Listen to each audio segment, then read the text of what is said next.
2024년 6월 5일 보잉의 스타라이너 우주선이 두 번의 발사 중단 이후 세 번째 도전만에 이륙에 성공하였습니다. 성공적으로 이륙하여 우주를 향해 나간 스타라이너에는 베리 윌모어, 수니타 윌리엄스 두 명의 우주인이 탑승하였는데요. 당초 이 두 명의 우주인은 국제우주정거장에서 일주일간 머물면서 각자의 미션을 수행하고 지구로 복귀하는 일정이었지만 우주선 발사 후 28개의 추진기 중 5개의 추진기가 작동하지 않고 설상가상으로 추진기를 가압하는 데 사용되는 헬륨까지 노출되는 문제가 발생하면서 지상의 관제센터는 큰 혼란에 빠졌습니다.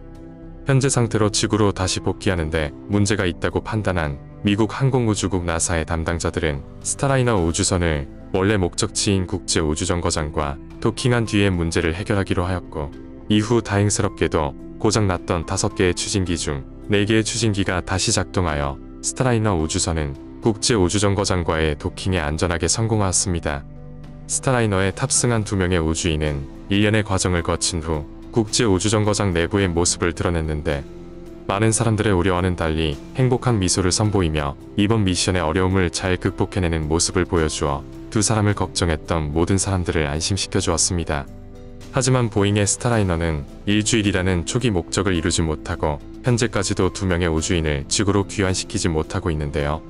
미국 항공우주국 나사는 현재 스타라이너 우주선에 장착된 28개의 추진기 중 1개가 미작동하는 문제와 일부 헬륨이 누출되는 이슈로 인해 스타라이너 우주선의 우주인이 다시 탑승하여 지구로 복귀하는 일정을 잡지 않고 있는데, 이러한 나사의 결정에는 과거 1986년 챌린저호와 2003년 콜롬비아호 폭발로 탑승했던 우주인 모두가 사망하게 된 슬픈 역사가 있기 때문으로 알려졌습니다.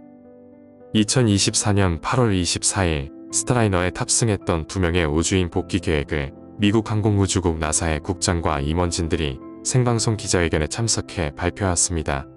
우선 국제우주정거장 도킹포트를 장기 점유하고 있는 스타라이너 우주선은 무인 상태로 전환하여 지구로 복귀시킬 것이라 밝혔으며, 2명의 우주인은 2025년 2월까지 익스페디션 71, 72 승무원의 일원으로 공식적인 임무를 진행하고, 추후에 출발할 스페이스X 크루9 미션에 배정된 2명의 우주인과 지구로 함께 복귀할 계획이 확정되었다고 하였습니다. 스타라이너를 발사한 보잉의 입장에서 경쟁사인 스페이스X의 우주선으로 자신들이 발사한 우주선에 탑승했다가 국제우주정거장에 갇힌 2명의 우주인을 복귀시킨다는 이번 나사의 발표는 보잉사에 상당한 타격을 주겠지만, 그래도 국제우주정거장에 갇힌 우주인 2명에 대한 복귀 계획이 빠르게 결정되어 가족을 포함한 많은 사람들이 깊은 안도감과 함께 환호하였다고 미국의 유명 매체들이 앞다투어 보도하였습니다. 그렇다면 현재 국제우주정거장에 의도치 않게 남아있는 2명의 우주인은 무엇 하고 있을까요? 스타라이너에 탑승해 우주로 향한 베리 윌모어와 수니타 윌리엄스는 이번 비행 중 문제를 일으킨 추진기 제점화 테스트를 위해 우주선에 2번이나 다시 탑승하였다고 하는데요.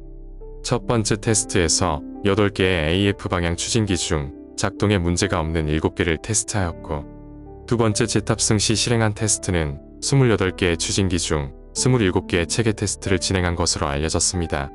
하지만 이러한 재테스트에서도 1개의 추진기는 완전 고장으로 판별되었다는 점과 이번 발사에서 추진기 오작동이 왜 일어났는지 원인 파악이 확실하게 되지 않았다는 점은 보잉의 스타라이너 우주선에 대한 기술력과 안전성이 완벽하게 보장되지 않는다는 실망스러운 결과를 보여주었습니다. 미국 항공우주국 나사와 보잉은 현재 국제우주정거장에 머물고 있는 베리 윌모어와 수니타 윌리엄스의 복귀 문제 외에 또 다른 심각한 문제점에 처해 있는 상황인데요. 그것은 의도치 않은 문제로 스타라이너 우주선이 한정되어 있는 국제우주정거장의 도킹포트 하나를 장기 점거하고 있다는 점입니다. 국제우주정거장은 다양한 국가와 우주기업들의 수많은 미션으로 인해 항상 도킹포트 사용에 대한 계획을 미리 세워두고 그 스케줄에 맞춰 우주선의 발사가 이루어지는데, 이번 보잉의 사고로 인해 계획했던 도킹포트 스케줄이 전부 뒤엉켜버린 것이죠. 이러한 심각한 문제를 일으킨 보잉과 미국 항공우주국 나사의 관계가 끊어질 위험은 없을까요? 이에 대한 답변으로는 과거 나사의 상업용 승무원 프로그램 담당자가 인터뷰했던 내용이 있습니다. 스페이스X의 크루드래곤은 수차례 완벽한 임무를 진행했고 누구든지 민간 우주기업 중 최고의 기술력을 갖췄다고 평가를 하고 있습니다. 그럼에도 미국 항공우주국 나사가 스페이스X하고만 계약을 하지 않는 이유는 한 업체만을 컨택하여 수많은 임무를 수행하기에는 무리가 있다고 판단하였기 때문인데요. 이런저런 문제를 일으키고 있는 보잉의 스타라이너 우주선이지만 솔직히 다른 업체들보다는 과거부터 보잉의 기술력과 실행력이 나사에서 좋은 평가를 받고 있기 때문에 미국 항공우주국 나사의 입장에서는 스페이스 X와 보잉 이렇게 두 업체를 파트너로 선택한 것이죠. 그런데 국제우주정거장이 우리가 살고 있는 지구처럼 음식과 공간이 넉넉하지 않을 텐데 예정에 없던 장기치료 우주인 2명의 추가로 인해 국제우주정거장에는 아무런 문제가 없을까요? 일단 음식과 식료품에 대한 문제는 2024년 8월 14일 카자흐스탄 바이코누르 우주기지에서 출발한 러시아 우주국 로스코스모스의 프로그레스 89호 화물 우주선으로 인해 걱정할 필요가 없어졌습니다. 이 우주선은 무인 우주선으로 약 3톤의 식량과 연료, 보급품을 싣고 국제우주정거장을 향해 성공적으로 발사되었으며 계획했던 일정인 2024년 8월 17일 국제우주정거장과 도킹한 것으로 알려졌습니다. 하지만 계획했던 일주일을 한참 넘긴 스타라이너 우주인 2명에 대한 건강과 심리적인 문제는 많은 사람들이 걱정하고 있는 부분인데요. 두 우주인들의 건강은 다른 우주인들이 사용하는 운동기구를 활용하여 우주에서의 장기 치료에 대한 건강 악화를 막아주고 있으며 지구와 국제우주정거장의 통신을 더욱 자주 진행하며 두 우주인의 심리적인 안정까지 챙기고 있다고 미국 항공우주국 나사가 밝혔습니다. 보잉의 스타라이너 우주선은 과거 2차례의 무인 임무에서도 문제가 발생했던 것으로 유명한데요. 과연 이 계획은 어떻게 시작되었을까요? 그리고 최근 상업용 비행기에서도 문제가 자주 발생하고 있는 보잉을 믿어도 될까요? 보잉의 스타라이너는 나사의 상업용 승무원 프로그램의 일환으로 민간 회사가 우주인을 국제우주정거장으로 보낼 수 있는 우주선을 미국 항공우주국 나사의 지원을 받아 제작하고 운용하도록 계획되었습니다. 이번 사고가 발생한 스타라이너는 현재 3번째 우주선이 발사되었으며 앞서 발사한 2차례의 우주선들은 모두 무인 상태로 발사되었으므로 이번이 최초로 유인 우주선을 발사한 것입니다. 스타라이너는 직경 약 4.6m, 높이 약 5m의 우주선으로 승무원이 탑승할 상부 모듈과 서비스 모듈이라는 하부 모듈이 결합되어 있습니다. 승무원 모듈에는 2명의 우주인이 탑승할 정도의 작은 공간만 존재하고 있으며 의자는 탑승할 우주인의 신체 크기에 맞춰서 제작되었고 추후 재사용이 가능하도록 모듈을 설계한 것이 특징입니다. 2019년 12월 20일 보잉 스타라이너 우주선의 1차 시험 발사가 진행되었습니다. 첫 번째 시험 발사는 우주선의 궤도 비행 시험을 테스트하기 위한 목적으로 실행되었는데 이 테스트에서 우주선의 자세 제어 추진기가 소프트웨어 결함으로 인해 계획보다 많은 연료를 소모하면서 잘못된 기동을 수행하여 계획했던 궤도와 맞지 않아 국제우주정거장과 도킹에 실패하였습니다. 결국 보잉의 스타라이너는 도킹 임무 대신 지구 궤도를 약 33번 선회한 후 발사 이틀 후인 2019년 12월 22일 뉴멕시코주에 위치한 로켓 발사대에 안전하게 착륙했습니다. 회수된 스타라이너 1차 테스트 비행 모듈은 나사와 보잉의 전담팀이 검토를 진행하였고 그 결과 3가지의 주요 문제점이 발견되었습니다. 첫 번째 문제점은 임무경과 타이머 오류로 11시간의 오차가 발생하였다는 점입니다. 그로 인해 정해진 시간에 맞춰 실행되어질 다른 임무들에 다양한 문제가 생겼습니다. 두 번째 문제점은 서비스 모듈 처리 순서 소프트웨어에 문제가 있었는데 다행스럽게도 소프트웨어 패치가 적절히 이루어져 최악의 상황인 서비스 모듈과 승무원 모듈에 충돌이 발생하진 않았습니다. 세 번째 문제점은 스타라이너 우주선과 지상국 사이에 간헐적 통신 에러가 발생하여 관제탑에서 우주선을 제어하는데 문제가 있었다는 것입니다. 위 3가지 문제점의 원인을 이번 임무 담당자가 인터뷰한 내용을 참고하여 간단히 설명드리면 하드웨어인 스타라이너 우주선과 이것을 운용하는 소프트웨어 간에 충분한 테스트가 진행되지 않았다는 것입니다. 이 사건이 발생하자 미국 항공우주국 나사는 관련 조치를 취했고 결과적으로 보잉의 60일까지 시정 조치를 명령했습니다. 2020년 4월 보잉은 스타라이너 우주선의 2차 궤도 비행 시험을 진행한다고 발표하였으며 이에 대해 미국 항공우주국 나사는 1차 발사 때 문제점으로 검출된 모든 사항에 대하여 만족스러운 조치가 이루어져야 한다는 의견을 밝혔고 2022년 5월 19일 보잉의 스타라이너 우주선이 2차 궤도 비행 시험을 위해 발사되었습니다.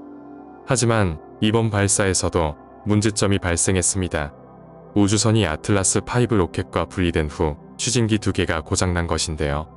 첫 번째 추진기는 1초 작동 후 멈췄고 두 번째 추진기는 25초 작동 후 멈춰버렸는데 다행히 우주선의 비행 제어 시스템이 원활하게 작동하여 정상적인 궤도에 진입하는 데는 성공하였습니다. 그렇게 발사 다음 날인 2022년 5월 20일 보잉의 스타라이너는 국제우주정거장과 도킹에 성공하였고 그 광경을 지켜보던 우주정거장 내부에 머물던 스페이스X 크루포 승무원들은 도킹 장면이 너무 아름다웠으며 지구로 출발하는 도킹 해제 장면은 특별한 순간이었다고 인터뷰하였습니다.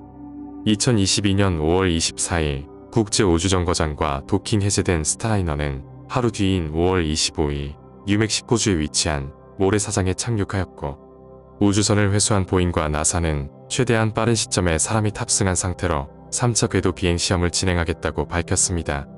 이렇게 두 번의 시험 발사 끝에 이번 2024년 6월 5일 보잉의 스타라이너 3차 발사가 진행되었는데 역시나 또 새로운 문제가 발생해 탑승한 우주인 2명이 국제우주정거장에 고립되는 상황이 벌어지게 된 것이죠. 보잉은 2014년 미국 항공우주국 나사로부터 42억 달러 규모의 계약을 체결하며 이 사업을 시작했는데요. 초기부터 다양한 문제를 일으켰던 보잉은 얼마 전 발표한 2분기 재무제표에서 현재 진행 중인 스타라이너 시험 비행으로 인해 1억 2,500만 달러의 손실을 기록했으며 이로 인해 총 16억 달러 이상에 달하는 손실을 입고 있다고 밝혔습니다. 미국에서는 이런 보잉의 손실이 앞으로 더욱 커질 거라는 전망도 나왔는데요. 그 이유로 미국 항공우주국 나사와 보잉의 계약 방식이 고정가격 계약이라는 점을 들었습니다.